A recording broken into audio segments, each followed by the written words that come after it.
Pagpalang araw po sa atin lahat. Daniel Padilla ay pinakilala niya na daw di umano ang kanyang bagong girlfriend. At usap-usapan na naman ngayon sa social media si Daniel Padilla. Mga nakarang araw lang mainit na pinag-uusapan si Daniel dahil sa bagong nagpapatibok ng puso nito. At sinasabi na kumpirmado na di umano ang relasyon ni Daniel at ni Amanda Zamora. At ating kilalanin kung sino nga ba si Amanda Zamora na bagong girlfriend umano ni Daniel. Si Amanda Zamora ay anak ng mayor ng San Juan na si Mayor Frances Zamora at isa rin pong model si Amanda. At sa hindi po nakakaalam, sumali po siya sa Big Brother Connect 2021. Subalit hindi po nagtagal si Amanda o hindi pinalad at agad naman siyang na-evict.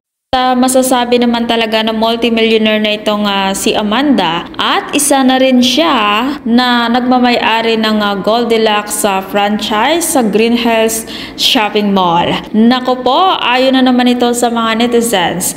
Daig pa ni Daniel ang nanalo sa luto dahil sa bagong girlfriend nito na si Amanda. Dahil maganda na at super yaman pa, masasabi talagang nakajackpot si Daniel dito. At kung ikaw ang tatanungin anong masasabi mo sa bagong girlfriend ni Daniel o naniniwala ka bang si Amanda Zamora ay bagong girlfriend ni Daniel Padilla? At kung ikaw hindi pa nakasubscribe ng aking channel, mag-subscribe ka na sa aking channel, Ives K. Velasco. Maraming salamat at mapagpalang araw po sa ating lahat.